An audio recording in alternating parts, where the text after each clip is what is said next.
नमो अरिहंताय, नमो सिद्धाय, नमो वाल्मीकि,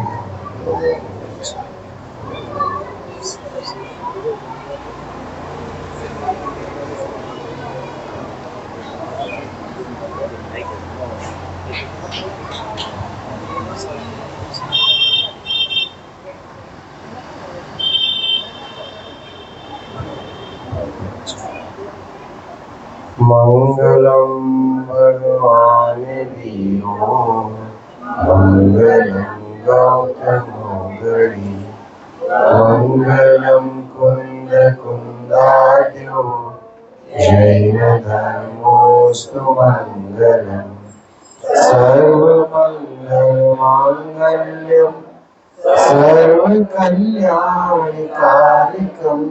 प्रधानं सर्वधर्माणां,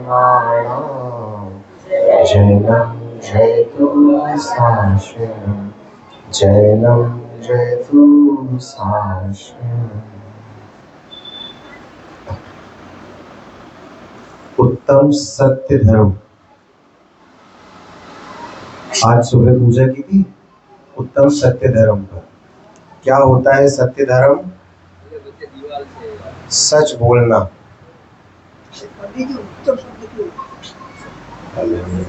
बाबू जी लेट आए क्या? उत्तम तो हमने पहले दिन ही बताया था कि ये उत्तम शब्द सम्यक दर्शन का सूचक होता है। वो जीव उत्तम कहलाता है जो सम्यक दृष्टि है। तो उसी प्रकार से जो सत्य धर्म के आगे और शौच धर्म के आगे, क्षमा धर्म के आगे और 10 लक्षण धर्मों में समस्त धर्मों के आगे जो उत्तम शब्द लगता है, ये उत्तम शब्द सत्य धर्म का सम्यक दर्शन का सूचक है। ठीक है बाबू जी, चलिए। तो सत्य धर्म क्या बताता है? जैसा कि मैं हर समय कहता हूं कि ये 10 लक्षण आत्मा के स्वभाव हैं, मेरे स्वभाव हैं। ये 10 लक्षण मेरे 10 लक्षण हैं। तो उसी प्रकार से ये सत्य भी आत्मा का स्वभाव है। और जब जीव अपने अनुसार की क्रिया न करके दूसरी क्रियाओं में तल्लीन होता है, तब असत्य वचन होता है। यानी कि स्वभाव में परिणमन होता है, परंतु पर द्रव्य का कर्ता अपने आप को जब तू बोलता है, तब तू असत्य वचन बोलता है। आप लोग सोचते होंगे ये लौकिक सत्य वचन की बात क्यों नहीं करते, लौकिक क्षमा की बात नहीं की, लौकिक मायाचारी की बात नहीं की, लौकिक मान की बात नहीं की। तो उतने समझदार तो अब हम हो चुके हैं। कितने बरस हो गए, 10 लक्षण वर्ष मनाते मनाते। 10 लक्षण पर्व में हमको लगता है मतलब नीरव भाई लगभग 30 वर्ष तो हो गए होंगे, जो बुद्धि आ गई है तब तक अपने को 30 वर्षों से 10 लक्षण पर्व मना रहे हैं। तो उसमें इतना लौकिक तो सीख ही लिया है कि लौकिक मान क्या है, लौकिक मायाचारी क्या है। तो अब उससे थोड़ा सा बढ़ने का समय आ गया है।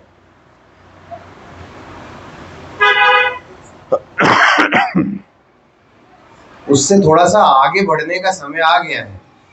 अब क्या करना है, अब थोड़ा सा पारमार्थिक दृष्टि से देखें, पारलौकिक दृष्टि से भी इन चीजों को समझने की आवश्यकता है कि सत्य धर्म मात्र संसार में केवल सत्य वचन बोलना सत्य धर्म नहीं। तेरा सही सत्य धर्म क्या है वो समझना जरूरी है। तेरा स्वभाव सत्य है। तू जब अपने स्वभाव के विपरीत वचन बोलता है, तब तू असत्य वचन बोलता है।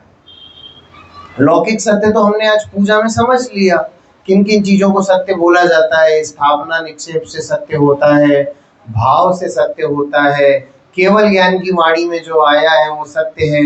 अब तुम मानो ना मानो वो तुम्हारे ऊपर है। केवल ज्ञान की वाणी में आया कि 3 लोक ऐसा है, ऊर्ध्वलोक है, मध्यलोक है और अधोलोक है। अधोलोक में नरक है, भवनवासी देव है और मध्यलोक में हम और आप रह रहे हैं। मध्यलोक में 5 मेरु है, 2.5 द्वीप है, 2.5 द्वीप से मनुष्य बाहर नहीं जा सकता। कल बात हो रही थी ना नीरव भैया अपनी, नीरव भैया का प्रश्न था कि ये जो लोक दिखता है उसको सच माने या जो जिनवाणी में लिखा आया लोक है उसको सच माने। तो मैंने कहा रात के 12 बजे चर्चा करी क्यों करी? यहां से सत्य धर्म लग गया ना, तो उन्होंने वो बात मानी कि क्या सत्य माने भाई, क्या सत्य माने? ये जो साइंस बोलता है वो सत्य माने, जो जिनवाणी में लिखा है वो सत्य माने? तो उसका उत्तर आज पूजा में आ गया सुबह कि नरक किसने देखे, स्वर्ग किसने देखे। दो सूर्य बोलते हैं, हमारे जम्बू द्वीप के दो सूर्य हैं और दो चंद्रमा है। जो आज सूर्य दिखा ना वो परसों दिखेगा, वो कल नहीं दिखेगा। अब आपको जो आज चंद्रमा दिख रहा है वो परसों दिखेगा। अब ये गले नहीं उतर रही पंडित जी ये सब बातें, तो भैया गले नहीं उतर रही ना तो मत उतारो। केवल ज्ञान की वाणी में जैसा आया है वैसा यहाँ पर बताया जा रहा है। करणान योग के कुछ बातें तो साबित हो सकती हैं, बाकी कुछ बातें तो केवल ज्ञान गम्य है, उन पर हमें श्रद्धा बनानी पड़ेगी। केवल ज्ञान में जैसा देखा गया वैसा बताया गया। अब तुमको केवल ज्ञान पे श्रद्धा नहीं है तो उसका मैं कोई उपचार नहीं कर सकता। किधर है अंकल समकित? हाथ उठाओ भैया समकित। हाँ, तो तुम्हारा नाम समकित है। अब तुम्हारी सोच अगर समकित नहीं हुई तो क्या फायदा? अब तुम मानो नहीं मानो जिनवाणी में, लेकिन जो जिनवाणी में लिखा है वो सब समकित है। समकित यानी सच। जो जिनवाणी में आया है वो प्रत्येक चीज सच है। कल कहां पर हमने चर्चा छोड़ी थी अपनी? कौन सी लब्धि पे चर्चा छोड़ी थी भैया? देशना लब्धि पे। देशना लब्धि क्या कहती है? जिन वचन में श्रद्धा होना वो कहलाती है देशना लब्धि। अब तुमको जिन वचन पे ही श्रद्धा नहीं है, तुम्हें जिनवाणी की बातें ही सत्य नहीं लग रही, तो हम क्या सत्य धर्म समझाएं? हाँ, क्या धर्म समझाएं हम आपको? कि आपने सूर्य की बात करी, आपने चंद्रमा की बात करी, 5 मेरू तो छोड़ो, हमें तो एक मेरू नहीं दिखता। हमने बात करी थी ना, ऑस्ट्रेलिया की एक लैंड है, ऑस्ट्रेलिया की लैंड के आगे उसको एंड ऑफ द वर्ल्ड बोल दिया गया कि उतने संसाधन ही नहीं है कि उसके आगे जाया जा सके। पानी पानी दिखता है, और भी आगे जाने की कोशिश की गई होगी, अब पानी पानी दिख रहा होगा तो उसको बोल दिया end of the land. Australia की एक जगह है। हमने एंटार्क्टिका पे चर्चा करी थी कि उसके आगे नहीं जावे, अब उसके आगे जा ही नहीं पाते तो वहीं पे दुनिया खत्म कर दी। अरे तुमको जितना दिखता है उतनी दुनिया नहीं है भैया। ये तो वही बात हो गई, बच्चा बोलता है आंखें बंद कर ली, अब मुझे कोई नहीं देख सकता।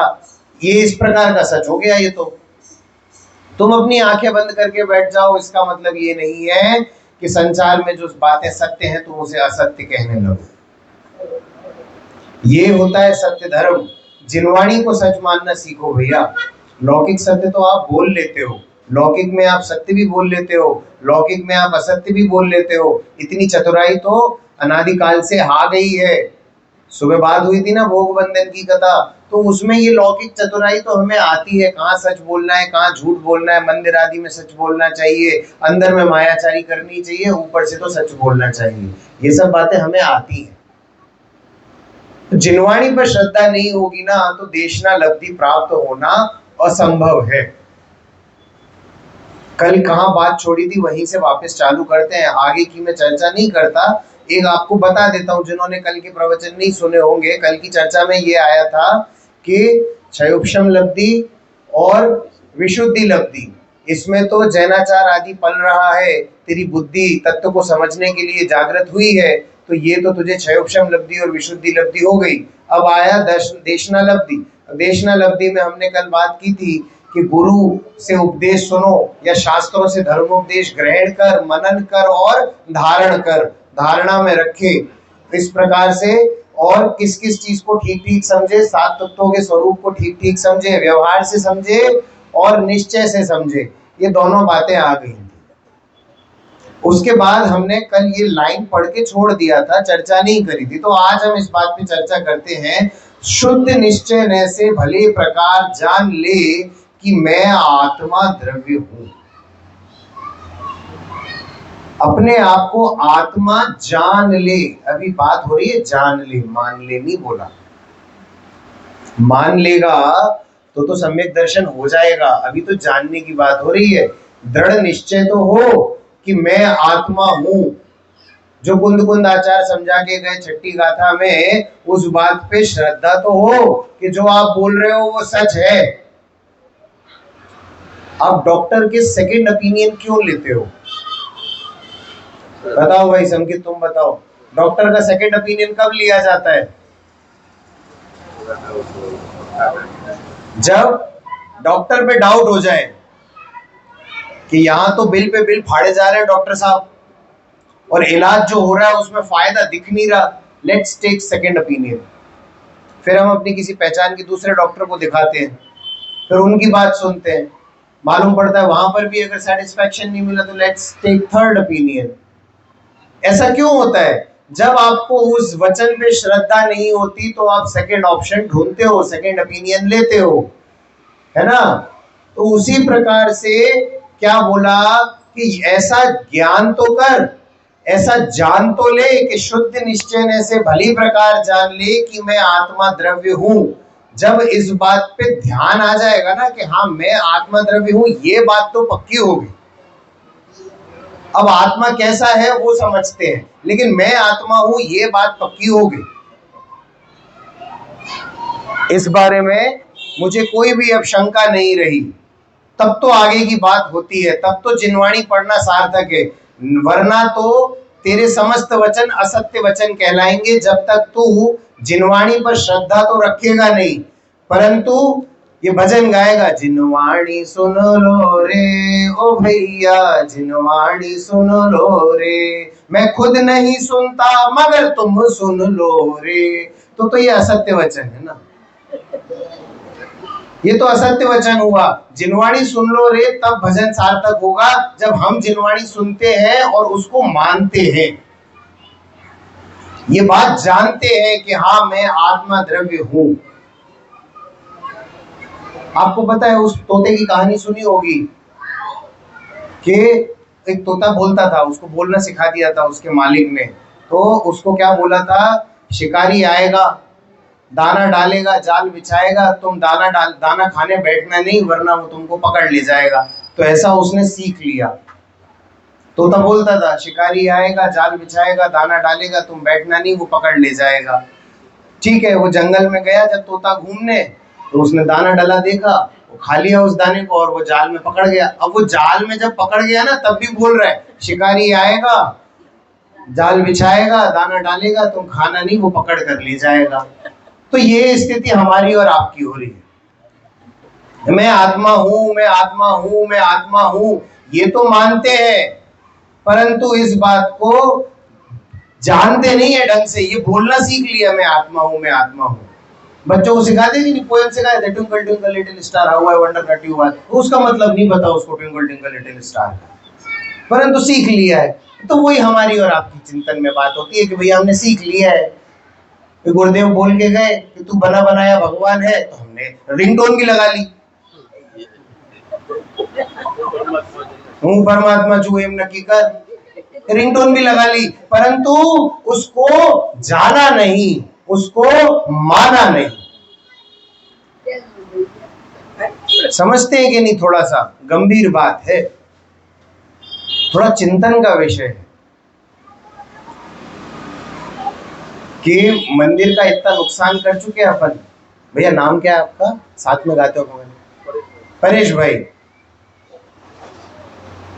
हमने मंदिर का बहुत नुकसान कर दिया, चटाइयां फाड़ दी, माइकों की लीड तोड़ दी गा गा के, और यानी कितना द्रव्य का नुकसान कर दिया एक थाली से दूसरी थाली में डाल डाल कर, परंतु हमारी हालत वो तोते जैसी हो रही है। थोड़ा विचारणीय विषय है कि क्या बोलता हूं और क्या मानता हूं। देखो, उपचार की मैंने परिभाषा आपको बताई थी कि बोलना है पर मानना नहीं, तो आप उस उपचार को यहाँ जिनवाणी पर लगा देते हो, बोलता हूं पर मानता नहीं। यहाँ पर साफ साफ शब्दों में लिख दिया कि शुद्ध निश्चय से भले प्रकार जान ले कि मैं आत्मा हूं, सिद्ध के समान हूं, वह अपने स्वभाव में परिणमन करने वाला हूं। मैं विभाव में परिणमन नहीं करता शुद्ध निश्चय से। ये अक्षर को बोल्ड में लिखा है उन्होंने शास्त्र में, शुद्ध निश्चय से बोल्ड कर दिया। इस बात को समझ लेना खरेखर कि तू सिद्ध समान है शुद्ध निश्चय से। अभी से अपने आप को सिद्ध मान बैठेगा ना तो स्वच्छंदी हो जाएगा, खाओ पियो मौज करो, ऐसे हो जाएगा हमारा सिस्टम। आया ना मोक्ष मार्ग प्रकाशक में, उधार लेके घी पियो। क्यों? क्योंकि तू तो सिद्ध समान है। तो इसीलिए कैसा मानना? शुद्ध निश्चय से मैं आत्मा हूं, मैं जीव द्रव्य हूं, मैं सिद्ध समान हूं। किस नय से? शुद्ध निश्चय नय से। और कैसा हूं? अपने ही स्वभाव में परिणमन करने वाला हूं, विभाव में परिणमन करने वाला मैं नहीं हूं। क्योंकि अगर विभाव में परिणमन करने वाला होता तो वो विभाव कभी नष्ट हो ही नहीं पाता। देखो, जो चीज शाश्वत होती है ना, उसी में परिणमन करता हूं मैं। पुद्गल शाश्वत है तो पुद्गल अपने आप में ही परिणमन करता है। पुद्गल जीव द्रव्य में आकर परिणमन नहीं करता, पुद्गल जीव के अनुसार परिणमन नहीं करता, वरना पुद्गल पुद्गल नहीं रहेगा। वो उसी प्रकार से जीव शुद्ध निश्चय से स्वभाव में ही परिणमन करता है। आज आया था ना दिन में, विवेक भाई समझा रहे थे। क्या समझा रहे थे वो? उनने बड़ा अच्छी बात ली थी। हम कल सुबह हम आपको भी समझाएंगे, अभी समझा नहीं रहे। क्यों? क्योंकि आप इस बात को बहुतों बार सुन चुके हो कि एक द्रव्य दूसरे द्रव्य में प्रवेश नहीं करता। यही बात समझाई थी उन्होंने समझाया था कि ज्ञेय ज्ञायक में प्रवेश करतो रथी। ज्ञेय ज्ञायक में प्रवेश नहीं करता। 3 काल में आज तक ज्ञेय ने ज्ञान में प्रवेश नहीं किया। परंतु ये जो ज्ञायक है ना, वो ज्ञेय रूप परिणमना चाहता है। तू शरीर रूप बनना चाहता है, तू अपने आप को काला कहता है, तू अपने आप को गोरा कहता है। आया था ना सुबह सत्य के एक अर्घ आया था, उसमें क्या लिखा था? श्वेत वर्ण का हो और कृष्ण वर्ण का हो, लाल हो पीला हो, तो भी उसको रूपवान कहना है ना। तो उसी प्रकार से यहाँ पर मैं अरूपवान हूँ, ऐसा मुझे जिनेंद्र देव ने समझाया है, परंतु मैं तो रूपवान बनना चाहता हूँ। तो मैं असत्य वचन बोलता हूं। नहीं भैया, क्या नाम है आपका? अरे असत्य वचन बोल दिया। प्रथमेश तमेरो नाम नती, तमेरो नाम तो जीव छे। सही बोली ना गुजराती? मैंने सीख गया मैं 4 दिन में थोड़ी। तमारो नाम। जब मैं तुम बोलूंगा तो आपको कहना चाहिए कि ये जीव द्रव्य से बात हो रही है, जीव द्रव्य की बात हो रही है, ये जीव द्रव्य की बात हो रही है, ये जीव द्रव्य की बात हो रही है। ऐसा रटन लगना चाहिए कि जीव द्रव्य की बात हो रही है, और वो जो जीव द्रव्य की बात हो रही है ना, वो मैं हूँ। वरना वो तोते की तरह हो जाएगा, मैं जीव द्रव्य हूँ परंतु अपना नाम क्या है? प्रथमेश अपना नाम है। ये हालत है। तो थोड़ा सा चोट लगने जैसी बात है। चोट लगना चाहिए अंदर में। जब तक चोट नहीं लगेगी ना, तब तक मानेगा नहीं उस चीज को। आपका जब कभी भारी इंसल्ट हो जाती है ना मार्केट में, तब आपको अंदर चोट लग जाती है, और तब आप कोई दृढ़ निश्चय लेते हो कि अब तो मैं भी ऐसा बिजनेस सेट करके दिखाऊंगा कि इनकी औकात इनको बता दूंगा। और हो सकता है पुण्य का उदय हो, आपका बिजनेस सेट हो जाए, है ना। तो चोट लगने जैसी बात है कि अंदर में बुरा तो लगे। एक बार तेरे को बुरा लगेगा ना, लग जाना चाहिए। वो बुरा जो है ना, वो बुरा लग जाना चाहिए। क्या? वो मिथ्यात्व को चोट लग जानी चाहिए, अंदर में लगनी चाहिए। ये बात क्या बात लगनी चाहिए? कि अपने ही स्वभाव में परिणमन करने वाला हो। आगे क्या लिखा है? रागादिक भावों का कर्ता नहीं हूं, वह सांसारिक सुख व दुख को भोगने वाला नहीं हूं। जब अपने स्वभाव में परिणमन करने वाला हूं तो रागादिक का कर्ता कैसे हो सकता हूं? रागादिक का कर्ता तो छोड़ो, अभी तो यहाँ कामकाज के कर्ता भी अपन बने बैठे हैं। सुबह से शाम तक कर्ता ही तो बने बैठे हैं ना। करते हो क्या? कुछ नहीं, कर्ता पने का भाव लेके बैठे हैं क्या? शरीर की क्रिया शरीर में होती है और जीव की क्रिया जीव में होती है। और जो जीव की क्रिया में जीव क्या गलत करके बैठा हुआ है? कर्ता बने का भाव लेके बैठा हुआ है। तभी तो तुझको समझाया, क्या समझाया, कर्ता बने का भाव न लाऊं, निज हित का पुरुषार्थ करूं। क्योंकि कर्ता बने का भाव लाते हैं हम, कर्ता होते तो बातें नहीं है। कर्ता, कर्म और करण, ये प्रत्येक द्रव्य के 100 होते हैं। जीव का भी जो ज्ञान होने का जो क्रिया है ना, ये आप मुझे देख रहे हो, ये जो क्रिया कर रहे हो ना, इसका जो ज्ञान की जो क्रिया हो रही है, वो ज्ञान की क्रिया कर्ता और करण, ये तीनों आप में के ज्ञान ही ज्ञान है। ज्ञान ही कर्ता है और ज्ञान ही कर्म है और ज्ञान ही करण है। हिंदी में सिखाते हैं कि नहीं, षटकारक कर्ता ने कर्म को करण से, अभी 3 पर ही रहते हैं। संप्रदान अपादान थोड़ा सा हैवी हो जाता है। हिंदी व्याकरण तो पता नहीं है, पढ़ाते हिंदी व्याकरण इतनी ठोस। गुजराती तो शायद मैंडेटरी हो जाती है आगे चल के, हिंदी उतना ठोस नहीं पढ़ाते। तो कर्ता, कर्म और करण पे ही अगर देखें तो कर्ता यानी करने वाला, कर्म यानी कार्य और करण यानी जिससे किया जा रहा है। तो ज्ञान करने का कार्य ज्ञान से होता है और ज्ञान के लिए होता है, और ज्ञान करने वाला भी ज्ञान है। ये होता है स्वाभाविक परिणमन, ये है स्वभाव में परिणमन। और विभावों में परिणमन ये जीव करता नहीं। राग द्वेष आदि भाव जो बोले ना, वो विभाव भाव है, और इन भावों का कर्ता मैं नहीं हूं। ऐसा अंदर में ठोस भान हो जाना चाहिए, तब जाके देशना लब्धि होती है। देशना लब्धि क्या, हमने क्या समझाया था देशना लब्धि?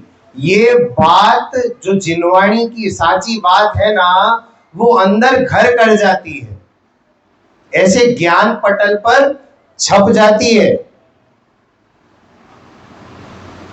जैसा ऐसे नहीं छपती जैसे कि राजा भरत अपना नाम लिख कर आए थे ना, वैसे नहीं कि कोई भी मिटा के चला जाए। किस किस को पता है राजा भरत ने नाम लिखा था? चक्रवर्ती सम्राट राजा भरत जब 6 खंड के अधिपति बन गए, तब ऋषवाचल पर्वत पर नाम लिखने की प्रथा है चक्रवर्तियों की। उससे पहले भरत चक्रवर्ती को थोड़ा ऐसे छाती चौड़ी थी, 56 इंच का सीना था, ऐसा कि मैं चक्रवर्ती हूं, चक्र रत्न प्रकट हुआ मेरे शस्त्रागार में, तो मैं कुछ तो होऊंगा। और जब 6 खंड का राज्य जीत कर लौट रहे थे, तब ऋषवाचल पर्वत पर नाम लिखने की प्रथा है। तो गए उधर नाम लिखने को भरत चक्रवर्ती, वो पूरी शिला पर कहीं जगह नहीं, पूरा पर्वत पटा पड़ा था नामों से। वही मान गलित हो गया तत्क्षण कि मैं तो सोचता था कि मैं ही चक्रवर्ती हूं, अरे अनंत चक्रवर्ती होते आ रहे हैं। तो क्या किया, एक नाम मिटाया, अपना नाम लिखा है, बोले कोई मेरा भी मिटा के जाएगा, है ना। जब तक ये मान रहे थे कि मैं चक्रवर्ती हूं, मैं चक्रवर्ती हूं, असत्य वचन बोल रहे थे। और जिस क्षण इस बात का भान हो गया कि अनंत चक्रवर्ती हो चुके हैं और मैं कोई नया नहीं हूं, ये तो क्या है, ये औदारिक भाव है, कर्मोजनित भाव है, और कर्मोपार्जित जितने भी भाव होते हैं वो मेरे भाव नहीं है। मैं नहीं हूं चक्रवर्ती, मैं तो जीव द्रव्य हूं। तब प्रकट होगा सत्य धर्म। आपने जिनवाणी की भाषा भी देखो भैया, बहुत सदी हुई भाषा होती है।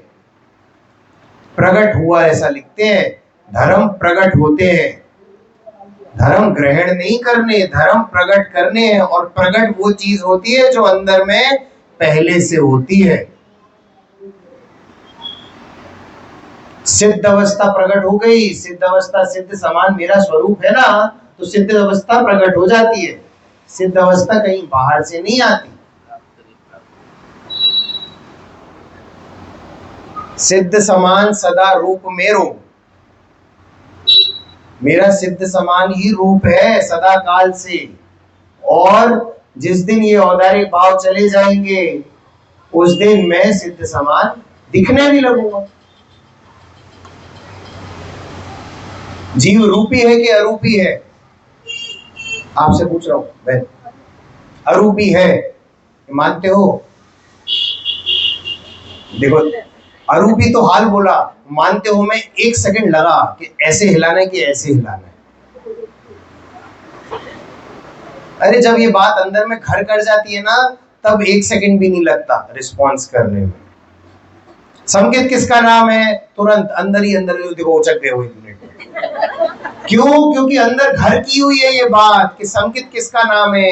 70-80 लोगों की भीड़ बैठी हुई है, उसमें संकेत किसका नाम है? जो अपने आप को संकेत मानता होगा वो एकदम अटेंशन होकर बैठ जाएगा। क्यों? क्योंकि अंदर ये बात घर की हुई है। ये तुम्हारी देशना में बैठे हुआ है कि संकेत किसका नाम है। नीरव बहुत सारे हैं ना, तो टाइम लगता होगा। गुजरात में बहुत नीरव है। फिर भी जब भी नीरव नाम लिया जाता है ना, आप 1 मिनट को सतर्क हो जाते हो कि किसने बुलाया। और जब जब तुझे आत्मा बुलाया जाता है तू सतर्क नहीं होता। 100 इंद्रों की हाजिरी में जब तीर्थंकर भगवान तुझे भगवान बुलाते हैं, तब तू सतर्क नहीं होता। और यहां मैंने तेरा नाम लिया तो तू एकदम, ऐसा क्यों? ऐसा इसलिए क्योंकि मैं अनादिकाल से असत्य का ही सेवन करता आ रहा हूं। यदि मैंने कभी भी सत्य का सेवन किया होता तो ये बात भी मेरे देशना में पड़ी होती, परंतु मुझे इस बात का ख्याल नहीं आता ना। ये इस बात का सूचक है कि मैंने कभी सत्यवाच को समझने का यत्न नहीं किया, चेष्टा नहीं की। आगे क्या लिखा है? सांसारिक सुख दुख का भोगने वाला नहीं हूं। ये इष्ट अनिष्ट की कल्पना जाना बहुत जरूरी है, अत्यधिक आवश्यक है इष्ट अनिष्ट की कल्पना का हनन होना। अब इष्ट अनिष्ट की कल्पना एक दिन में जाएगी नहीं। इष्ट अनिष्ट की कल्पना है कि इष्ट अनिष्ट होता है, ये मुझे पहले बताओ जिनेंद्र। इष्ट अनिष्ट होता है क्या? इष्ट अनिष्ट कल्पना में ही है आपकी। क्यों कल्पना में है? ये बारिश हो रही है ना, देखो भैया, जिसके फार्म हाउस है, बड़े बड़े बगीचे बने हुए घर के आगे और उन पर शेड डला है, झूला डला है, वो तो बढ़िया बगीचे में बैठ के झूले पे बैठ जाते हैं। और तेज बारिश होती है तो क्या बोलते हैं? मौसम सारो छे। सही बोला ना? हाँ, चलेगा ना? हाँ ठीक है, मौसम बहुत अच्छा है। और जिनके घरों में विचारों में छपरे में छेद है, जिनके घरों में पानी भर रहा है, ये सड़कों का पानी उनके घरों में भर जाता है, वो नहीं बोलते मौसम बहुत अच्छा है। यहां आती है, ये कहलाती है इष्ट और अनिष्ट की कल्पना। ये कहलाती है इष्ट अनिष्ट की कल्पना कि तुझे जो चीज इष्ट लग रही है ना, अगले ही क्षण अनिष्ट लगने लगेगी।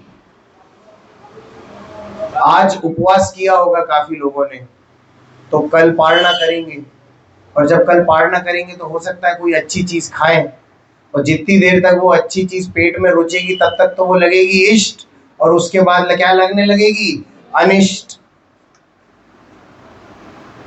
तो ये कल्पना में हमने अपना पूरा जहान बना रखा है, पूरा महल खड़ा है कल्पनाओं का।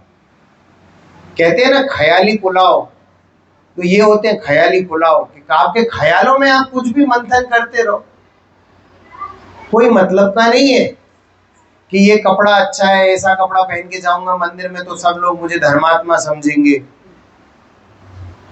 आजकल भैया देखो, दिखावे का धंधा है, दिखावे का व्यापार बहुत है, पैकेजिंग बहुत मैटर करती है। आ गया वो हमारा बॉक्स वाला देवाल, बॉक्स पैक मिलता है, वो मेरे को बता रहा था कि ऐसा ये खुला मिलता है और वो बॉक्स पैक मिलता है। तो आजकल बॉक्स पैकिंग की कीमत है, तभी तो वो जोड़ दे के बोल रहा है बॉक्स पैक मिलता है। बॉक्स पैकिंग की कीमत है बहुत, पैकेजिंग की बहुत कीमत है। आजकल पैकेजिंग पे तो बहुत खर्चा होता है। 10 रुपए का पैकेट, अंदर माल 2 रुपए का, चीज बिकती है 15 रुपए में। कि कॉस्टिंग बोलते हैं ना, अरे ग्राहक को बताते हैं, अरे भाई 10 रुपए का तो पन्नी ही पन्नी है। करे क्या? तो पैकेजिंग की बहुत कीमत है आज की डेट में। तो पैकेजिंग अच्छी करना चाहते हैं हम लोग अपनी, कि अच्छे सफेद कुर्ता पजामा पहन के मंदिर रोज जाता हूं सुबह, बालों में सुबह सुबह में तेल नहीं डालता जिससे कोई ये ना समझे कि बड़े रंग पुत के आ रहे हैं, सुबह में क्रीम भी नहीं लगाता, और कभी कभी तो साबुन से भी नहीं नहाता। क्यों? कभी जब शरीर से थोड़ी बदबू आएगी ना तो आदमी समझेगा ये त्यागी व्रती जीव है। बिना ब्रश करके मंदिर जाता हूं, बिना ब्रश किए, तो ऐसा लगता है कि अरे भैया बिना मंदिर के भाई पानी नहीं पीते होंगे, तभी तो बिना ब्रश किए आ गए मंदिर। तो ऐसी पैकिंग दिखाते हैं हम दैनिक स्वाध्याय में, इसीलिए सबसे आगे बैठते हैं कि मुझे धर्मात्मा समझा जाएगा, और थोड़े 10-12 शब्द याद भी कर लेते हैं। जैसे हमने याद कर लिया ना, बद्दा भगवान छो, ये याद कर लिया हमने कि अब हमको मुमुक्षु समझा जाएगा।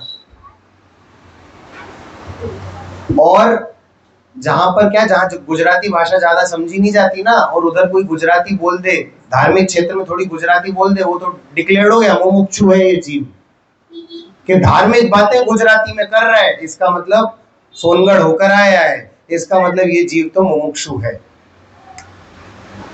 ब्रह्म गुलाल नाम सुना है? ब्रह्म गुलाल का किस किसने नहीं सुना? जरा हाथ उठाओ। नहीं सुना? ईमानदारी से उठाओ, कोई बुराई नहीं है उसमें।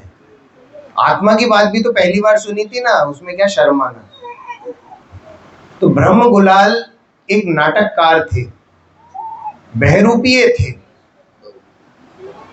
बहरूपिया तो समझ में आता है ना, बहरूपीय थे, अलग अलग वेश बनाने के एक्सपर्ट थे ब्रह्म गुलाल, और ऐसा नाटक करते थे कि आप पकड़ ना पाओ, इतने प्रसिद्ध थे ब्रह्म गुलाल। जब नाटक में सीता का रोल मिला तो आदमी पहचान नहीं पाता था कि ये स्त्री है कि पुरुष है, इतना अच्छा नाटक करते थे। कहानी है, नाटक हो तो ऐसा, उसके पात्र है ब्रह्म गुलाल, उसके नायक है उस कहानी के ब्रह्म गुलाल। तो एक बार राजा ने उनकी तारीफ सुनी कि ये ऐसे बहरूपीय हैं कि आप पहचान नहीं पाओगे वो कौन है। तो राजा, देखो राजा जो होते हैं ना, कुछ राजा तो होते हैं समझदार, और कुछ राजा होते हैं ऐसे, जैसे मैं बताने वाला हूँ, तो परीक्षा करते हैं उनकी, ऐसे कैसे, इतने अच्छे कैसे हो सकते। उन्हें ठीक है बुलाया उनको, ब्रह्म गुलाल को, उनसे बोला कि तुम नाटक करना जानते हो तो चलो शेर का नाटक करके दिखाना, और कोई पकड़ नहीं पाए ऐसा शेर का नाटक करना, यदि पकड़ लिए गए तो देखना फिर। ठीक है, राजा आदेश है, मानना पड़ेगा। ठीक है, उन्होंने बोला ठीक है साहब करेंगे, हम शेर का नाटक करेंगे। ठीक है, राजसभा चल रही थी, एक शेर झपट्टा मारकर आया और युवराज को फाड़ के अलग कर दिया और चला गया। फिर बाद में वही शेर चलकर आया अपने पैरों पर और बताया कि साहब मेरी शेर की एक्टिंग कैसी लगी। तो राजा चचंबित रह गए, बोले वो तुम थे, हमारा पुत्र मर गया, हम तो लग रहा था शेर मार के चला गया। राजा भयंकर क्रोधित हो गया, तो बोला आप ही ने तो बोला था कोई पहचान ना पाए, इसीलिए ऐसा नाटक किया। तो बोला अच्छा ये बात है, तो चलो अब ऐसा नाटक करके दिखाओ कि तुम जिन मुनि बन के दिखाओ, और तुम्हारी जिन मुनि की जितनी चर्याएं होती है उन चर्याओं में अगर एक भी गलती पकड़ ली तो मृत्यु दंड दे दिया जाएगा। ठीक है साहब, राजा क्या है, मानना पड़ेगा। ऐसे होते राजा, मैं शब्द का प्रयोग नहीं कर रहा, कैसे होते राजा आप समझ गए, एक तो होते हैं समझदार, दूसरे होते हैं ऐसे। ठीक है, मान लिया। फिर उन्होंने पूरी तरीके से समझा कैसी होती है चर्या, उनने मुनि संघों को देखा, उनको परखा, उनके 28 मूल गुणों के बारे में पढ़ा, और पढ़ने के बाद निर्णय कर लिया कि ऐसी होती है मुनि चर्या। राजा ने बोला रेडी हो, उन्होंने बोला रेडी है। ठीक है साहब, वो मुनि बनकर आए, उन्हें आहार की आदि क्रियाएं करवाई, और राजा एक एक चीज देख रहा था, कहीं गलती हो जाए, कहीं गलती हो जाए। राजा को गलती मिली नहीं, और नहीं मिली तो राजा ने बोला हम मान गए आपको कि आप तो बहुत ही कुशल बहरूपीय हो, हम आपको इनाम देना चाहते हैं। ब्रह्म गुलाल बोले किस बात का इनाम, जो ब्रह्म गुलाल तुम्हारे सामने एक्टिंग करने के लिए आया वो तो रहा ही नहीं, ये तो एक भावलिंगी संत तुम्हारे सामने खड़ा है। के पैकेजिंग को नहीं देखा, अब उन्हें क्या बोला कि भाई देखो मुनि दीक्षा पैकेजिंग का काम नहीं है। शेर का नाटक और सीता जी का नाटक तो पैकेजिंग में चल जाता, परंतु ये जिन मुनि दीक्षा पैकेजिंग का खेल नहीं है कि बाहर से दिखावा करने के लिए मैं बन जाऊं। ये समझने की आवश्यकता है कि तू यदि बाहर का आचरण धार्मिक रखेगा और अंदर तेरे राग और द्वेष ऐसे भाव चलेंगे, सांसारिक सुख और दुखों की भोग वांछाएं चलेंगी, तो तू कैसा है, तू असत्य वचन बोलता है। कल पूजा करेंगे हम, ध्यानत राय जी वाली पूजा करेंगे, उसमें एक लाइन है, मन में होए सो तन सो करिए। तो मन में होए सो वचन करिए, मन में गाली देनी थी दे ली, अब मुंह पे गाली दे रहा हूं। अरे ये नहीं बोला, मन में होए सो वचन उचरिए, वचन होए सो तन सो करिए का मतलब है कि मन में तेरे धार्मिक भावनाएं हैं उसको वचनों में ला, और जो तू बोलता है ना उसे अनुभव में ला, वैसी चर्या कर। मन से तो तू बोलता है, मुंह में क्या बोलता है तू, मुंह से बोलता है हूं आत्मा छू, परंतु मानता क्या है, हूं प्रथमेश छू। तो ये ऐसा नहीं करना, ऐसा नहीं करना। आज दिन भर प्रथमेश भाई के संग बिताया ना, तो इसलिए उनका नाम बार बार आ रहा है मुंह पे। बहुत बातें करी आज हमने, जैन चर्याओं पे भी थोड़ी बहुत बातचीत हुई कि जैनियों का आचरण कैसा है। उसमें चर्चा में आया कि श्वेतांबर हमसे ज्यादा अच्छे हैं, जो बोलते हैं वो करते हैं। आपको पता है जितने भी आंटी लंदन, पेरिस, यूरोपियन जितनी कंट्रीज हैं, सारे अच्छे होटल्स में जैन फूड अवेलेबल हो गया है, and all thanks to Shwetambar Jain. Digambar जैनों को थैंक यू नहीं बोल रहा हूं मैं इस बात के लिए, all thanks to Shwetambar Jain. Shwetambar धन्यवाद के पात्र हैं कि उनके कारण पूरे विश्व में जैन फूड नाम की कोई चीज बनी, कि बिना लहसुन प्याज का, बिना आलू आदि का जो भोजन करते हैं वो लोग होते हैं जैन। पकड़ा तो तब गया ना, मेरा एक दोस्त पिज्जा हट में पिज्जा खा रहा था, सरनेम था जैन, और चांस की बात थी वो वेटर था गुजराती श्वेतांबर जैन। तो वो उनके यहाँ प्रथा है फीडबैक लेने की, तो जब उसने पूरा भोजन आदि कर लिया वहां पर, तो फीडबैक में उसने नाम लिखा फला फला जैन। तो वो वेटर बोल पड़ा था मैं जैन छू, तुम जैन होकर ये भोजन करते हो। श्वेतांबर जैन को आश्चर्य हुआ। तो कहां से सत्य धर्म पाल पाएंगे हम, कहां से सत्य धर्म प्रकट होगा, जब हमारी चर्याएं ऐसी हैं, हमारे व्यापार आदि ऐसे हैं कि हम जैन धर्म को फॉलो नहीं कर पा रहे हैं। तो भैया थोड़ा सा उसे शिथिलाचार को दूर करो। शिथिलाचार किसको कहते हैं, शिथिलाचार प्रमाद, भैया उसको दूर करो और सांसारिक सुख और दुख की भोग वांछाओं को थोड़ा थोड़ा करके तो कम करो। क्या मिल जाता है, कोई इच्छा पूरी हो जाती है तो। इच्छाओं को क्या बोला है भैया, बताओ इच्छाओं को क्या बोला है? सुख दुख की माता तो है, वो सब कुछ तो है। इच्छा सागर को बोला गया है, इच्छा को सागर को बोला गया। इच्छा कैसी, क्या सागर में से 10 बाल्टी पानी भी निकाल लो तो सागर का कुछ बिगड़ना है क्या? तो एक इच्छा पूरी कर लो, दूसरी घड़ी, दूसरी पूरी कर लो, तीसरी घड़ी, तीसरी पूरी कर लो, चौथी घड़ी। इस बात को तो अजैन भी मानते हैं भैया। अजैनों में इकोनॉमिक्स का कोई स्टूडेंट है क्या यहाँ पर जिसने इकोनॉमिक्स पढ़ रखी होगी? वहां पर प्रायोरिटाइजिंग योर नीड्स आता है, अपनी नीड्स को प्रायोरिटाइज करो। वो भी मानते हैं कि नीड्स आपकी अनलिमिटेड हैं।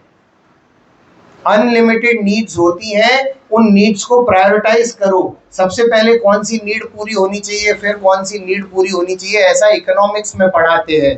हमारा जैन दर्शन भी आपको यही पढ़ाना चाहता है कि तेरी इच्छाएं असीमित हैं। लोक में जितने आकाश के प्रदेश हैं उससे असंख्यात गुना तेरी इच्छाएं हैं। एक इच्छा पूरी होती है, उससे सेटिस्फाई नहीं होता, वही इच्छा और दूसरी तरीके से आ जाती है। वैगनार बेच के वैगनारी ले ली, फिर दुखी हो रहा है, अरे यार वैगनार बेच के वैगनार क्यों ले ली, दूसरी गाड़ी लेनी चाहिए थी। कहाँ गए वो भैया हमारे? बोले हमारे पापा को तो वैगनारी जमती है। चंद्रेश भाई इच्छा भी हो रही नई गाड़ी लेने की और पुरानी गाड़ी का राग भी नहीं खत्म हो रहा, तो वो दो ही बेच की दूसरी वही ले ली। ये इच्छाओं की बात कर रहा हूँ। गाड़ी बहुत अच्छी है आपकी, वो लेने नहीं आएंगे फिर अगली बार से। अरे ऐसी कैसी इच्छाएं हैं भैया जो खत्म होने का नाम ही नहीं लेती। मोक्ष मार्ग प्रकाशक में दुख का कारण क्या है? दुख का कारण क्या है? इच्छा। इच्छा ही दुख का कारण है। फिर उसमें इष्ट और अनिष्ट, इष्ट और अनिष्ट यही चलता है। और इष्ट में क्या? इष्ट का संयोग होवे और अनिष्ट का वियोग होवे। भाई यही संसार है हमारा। आप चाहे संसार की कोई सी भी गतिविधि हो इस पर घटा सकते हो। संसार की कोई सी भी क्रिया, आपके दैनिक जीवन की कोई सी भी क्रिया आप इस पे घटा सकते हो। क्या? बोलो ना, इष्ट का संयोग और अनिष्ट का वियोग। बोलो एक बार जोर से, इष्ट का संयोग और अनिष्ट का वियोग। ये हम चाहते हैं, परंतु अरे नहीं चाहते, नहीं कैसे चाहते? चाहते हैं। आप चाहे कितना भी बोल लो, नहीं चाहते। अंदर में तो पड़ा ही है। देखो जब अंदर से टूटेगी ना तो बाहर चाहे तुम वैसी क्रिया करो तो भी तुम्हारा लगाव उस चीज से खत्म हो जाएगा। जैसा कि मैंने आपको बैंक के कैशियर का दृष्टांत दिया था, वो बाहर में सब प्रत्येक क्रिया करता है परंतु 1 रुपये को भी अपना नहीं मानता, चोरी करने से भी रोकता है, उस धन को जाने भी नहीं देता परंतु उस धन को अपना नहीं मानता। उसी प्रकार एक सम्यक दृष्टि जीव क्या करता है? मैं आत्मा हूँ, शुद्ध निश्चय से मैं आत्मा हूँ, मैं सिद्ध के समान हूँ, मैं स्वभाव में परिणमन करने वाला हूँ, रागादिक में मेरा परिणमन होता नहीं, रागादिक का कर्ता मैं हूँ नहीं, और सांसारिक सुख दुख को भोगने वाला मैं हूँ नहीं। जब तक ऐसा बुद्धिपूर्वक चिंतन नहीं चलेगा ये देशना लब्धि प्राप्त होने वाली नहीं। भैया चिंतन चलेगा तभी वो चीज धारणा में बैठेगी, वरना धारणा में बैठने वाली नहीं है। बड़े पंडित जी कुछ लिख के गए हैं कि जब चिंतन करना है ना तो क्या चिंतन करो, तब बैठेगी ये चीज धारणा में और तब होगी देशना लब्धि। क्या है? शुद्धात्म सुखकार हो, शुद्धात्म अविकार हो, अरे पर भावों के पार हो, केवल जाननहार हो। कैसा है शुद्धात्म? सुखकार है। शुद्धात्म कैसा है? अविकार है, पर भावों के पार है, यानी पर भावों से भिन्न है, और कैसा है? केवल जाननहार है। आप लोगों को लगता है कि बुद्धिपूर्वक हम चिंतन मनन करने बैठे तो उस समय पे करें क्या? तो उस समय पे करने के लिए ये स्तुति लिख के गए हैं बड़े पंडित जी, और जितने भी ज्ञानी जीव ये जो काव्य आदि लिख के गए हैं ना, ये आपके बुद्धिपूर्वक चिंतन के लिए लिख के गए हैं। बड़े बड़े सेंटेंस बोलोगे ना तो कई बार तुमको कंटाला आ जाएगा कि क्या लंबे लंबे सेंटेंस बोलने पड़ रहे हैं। अनंत गुणों की खान, ऐसा मैं जीव द्रव्य हूँ, ऐसा लंबा लंबा बोलोगे तो बोर हो जाओगे। तो इसीलिए तुमको यहाँ पर वो काव्य रूप में लिख के गए। गाने गुनगुनाते हो ना, मत गुनगुनाया करो, ये गुनगुनाया करो। कैसा गुनगुनाया करो? तीन भुवन में सार हो, अनुपम गुण भंडार हो, अक्षय सुख भंडार हो, प्रभुता अपरंपार हो। किसको बोल रहे हैं? ये अपने आप को बोल रहे हैं। शुद्धात्म नाम का कोई और बाहर नहीं है कोई, ये मैं हूं, मेरे बारे में हो रहा है।